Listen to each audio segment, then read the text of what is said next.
The smell of smoke woke me up. I opened my eyes and didn't at first understand what was going on. I ran out into the corridor and saw the fire. Mom and Dad weren't at home, but my sister Sandy was. I burst into her room and shook her by the shoulder. "Get up! The house is on fire!" Sandy rolled over.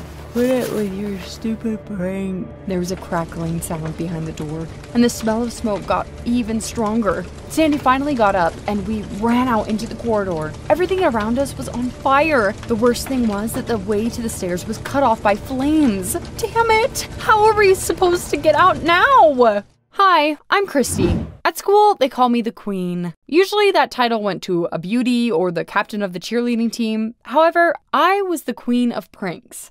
I had always been known for being a wild girl, but no one knew about my little secret. I pined for Matt. He was a rising football star. One day, I saw him at a game and immediately fell in love. After the game, I tried to introduce myself. "Grow up first." He patted me on the head condescendingly and left with his friends. It was so humiliating. I was only a couple of years younger than him. My feelings didn't go away with time, and I kept following him on social media. Now, let's get back to my Queen title. I was a real headache for the teachers because I was constantly coming up with new pranks. One day, I decided to prank a nerd called Charlie. He was a real mama's boy. Just imagine, he was constantly texting his mother. At recess, I sat down next to him and started flirting. "You're so smart. Please, tell me about your science project." At first, Charlie looked confused, but then he got excited and gave me a whole lecture about some sort of artificial fire. Blah, blah, blah. It was so boring. How interesting. Let's exchange phone numbers. Charlie was over the moon.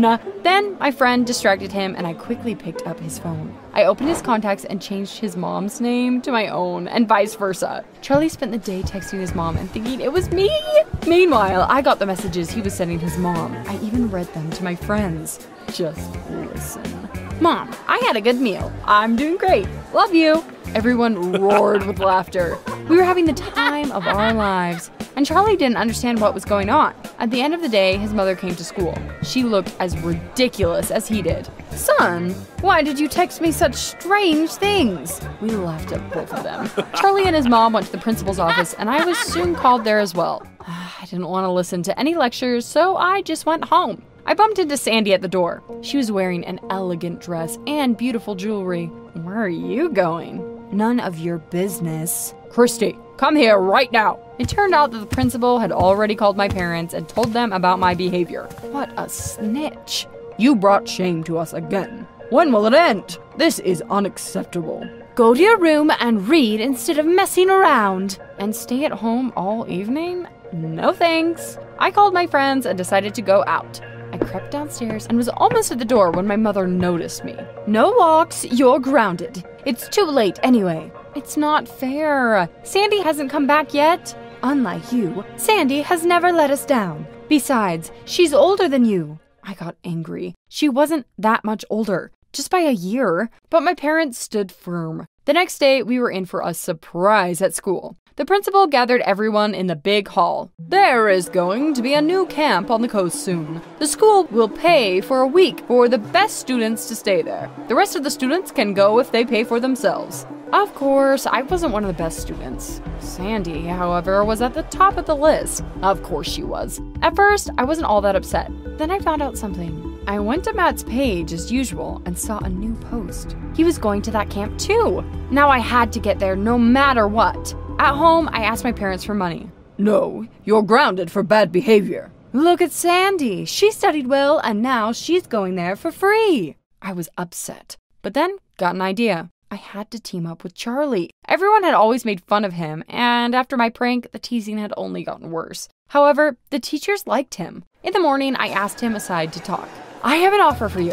You will take the test for me, write my name on the science project, and put in a good word for me with the principal. In exchange, I'll start hanging out with you and make sure you won't be bullied anymore." Charlie hesitated, but I managed to convince him.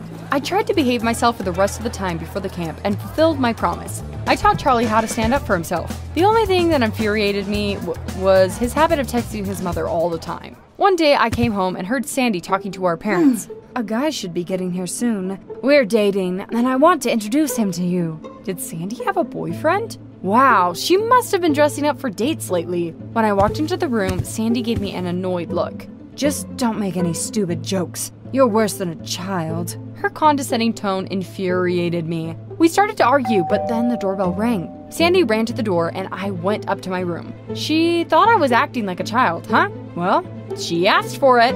I put on a ridiculous dress, made 2 ponytails, took a teddy bear, and came back to the living room. It was time for an unforgettable show, but things didn't go according to plan. When I saw Sandy's boyfriend, I couldn't believe my eyes. It was Matt! Oh, I remember you. You're that persistent girl I met at a game a year ago. Don't mind her. Christy is an eternal child. I felt so embarrassed I wanted to sink through the floor. I realized how stupid I looked and rushed back to my room, changed my clothes, and made myself presentable. I had to look perfect, and that took a lot of time. I was looking forward to Matt's reaction, but when I came downstairs again, he was already gone. What a bummer. It was so unfair. Why had Sandy, who was such a bore, got herself such a cool boyfriend? Still, thanks to Charlie, I got into the camp. My parents were surprised that I'd finally taken up my studies and let me go. We were given rooms in cool bungalows by the ocean, but I had no time to admire the view. I was going to get Matt to notice me.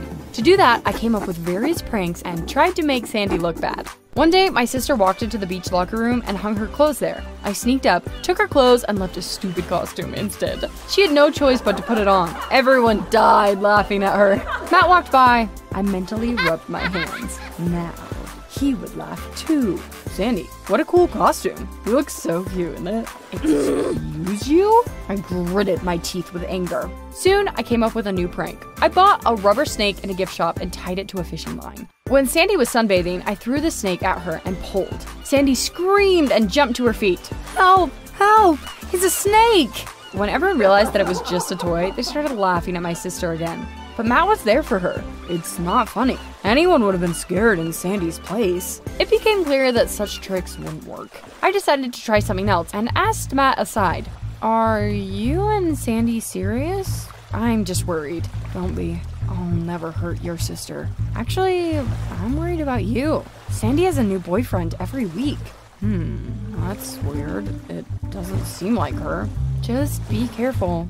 I tried to get to know Matt during the next few days. Sandy kept inviting him to go surfing or play beach volleyball. A lot of guys looked at me. I flirted with everyone to prove to Matt that I was already a grown-up. I tried so hard, but he only saw me as a friend.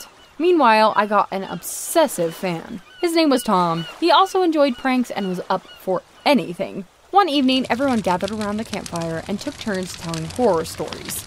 Did you know that savages used to live in these lands? They like to roast and eat people. Rumor has it their descendants still live here and attack the campers. His story gave me an idea for a prank.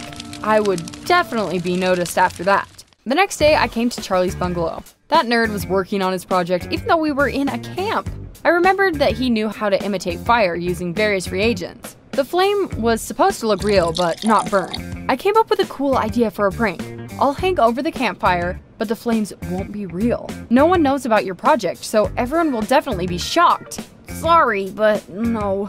I'm not done yet, and it could be dangerous. His refusal irritated me. After Charlie left, I snuck into the bungalow and looked at the info on his laptop. Then I took what I needed and quickly left. I prepared firewood nearby and started a fire. I thought that I would definitely mess up somehow, but it worked. I asked Tom and another guy who liked me for help. Tie me to a stick and hang me over the fire. The second guy hesitated, but Tom managed to convince him. They did as I asked and called the others. When everyone came running to the beach, I screamed loudly, "Help! I've been tied up by savages!" Sandy, Matt, and a couple other students immediately rushed to me. As soon as they got closer, I laughed. Did you buy it? You've been pranked. Sandy was furious. You've gone too far. You can't joke about that. She was such a bore after all. What kind of fire is this? My science project. Cool, right?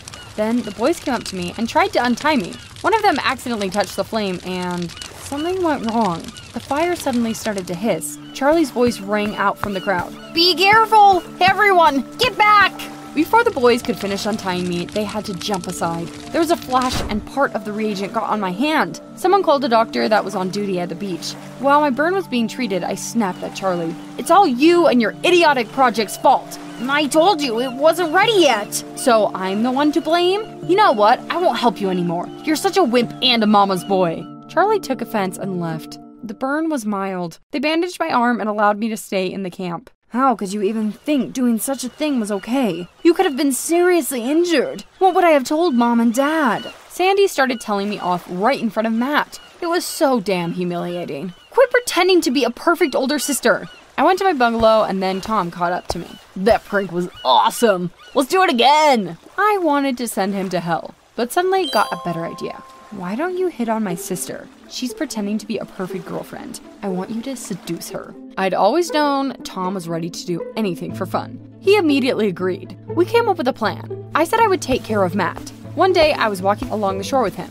I hate to break it to you, but my sister doesn't love you. She flirts with all the guys on the beach. He was about to say something when he noticed Sandy. Tom was giving her ice cream. The next time, we saw them playing volleyball. Sandy received the ball poorly and almost fell, but Tom helped her. Hey, get your hands off of her. Matt, what are you doing? He was just helping me. And you liked it, didn't you? I was over the moon. My plan was working. On the last day of camp, we moved on to the final part. I brought Matt to Sandy's bungalow. She was sitting on the front steps. Tom leaned in and suddenly kissed her. Matt clenched his fists. I thought you were better than this. He turned to leave. Sandy ran after him. Wait, this is a misunderstanding. He didn't listen to her. At that moment, a bus pulled up to the beach and we left the camp. Sandy was devastated and stayed at home. Mom and Dad found out about my fire prank and got angry. At school, everyone was laughing at Charlie again. I was the only one who was happy because Matt kept texting me. One day, he invited me for a walk. We had a great time. He talked more and more by the day and eventually started dating. I couldn't be happier. Things were looking up, but soon I noticed that Matt was often lost in thought and sad. One day, we came to a cafe. As I was approaching our table, I noticed he was looking at Sandy's page. Matt quickly hid the phone. Was he really still pining for my boring sister? Things only got worse after that. Instead of spending time with me, Matt was constantly playing football. It turned out that we had no common interests. Soon, my joy vanished. I wasn't sure I wanted to date him anymore. One day, I went to a hospital to have my burn examined. It had almost healed by then. On the way back, I accidentally turned into the wrong hallway and found myself in another department, where I ran into Charlie. A doctor was talking to his mother nearby. What are you doing here? He didn't want to answer, but he wouldn't get rid of me that easily. My mom is sick. She gets distracted and forgets things. She often calls me and talks to me like I'm still a kid. I don't want to upset her, so I play along. I was shocked and suddenly realized how horrible I had been to Charlie. I hadn't known about his mom, but no one at school did. I remembered Charlie helping me with my studies and telling me about his project. To be honest, spending time with him had always been interesting. I'm sorry for that stupid prank, and for everything else. I get carried away sometimes. Charlie smiled. It's okay. Don't worry about it. That evening, Mom and Dad went to some sort of event. We'll be back late. Don't wait up. Sandy and I were left alone. She went to bed early, and I didn't stay up too long either. The smell of smoke woke me up. I opened my eyes and didn't at first understand what was going on. I ran out into the corridor and saw fire. I burst into Sandy's room and shook her by the shoulder. Get up! The house is on fire! Sandy rolled over. Quit it with your stupid pranks. There was a crackling sound behind the door, and the smell of smoke got even stronger. Sandy finally got up, and we ran out into the corridor. We couldn't even get to the stairs because of the fire. Damn it! It was all my fault. If I hadn't pranked everyone so often, Sandy would have believed me, and we wouldn't have wasted time.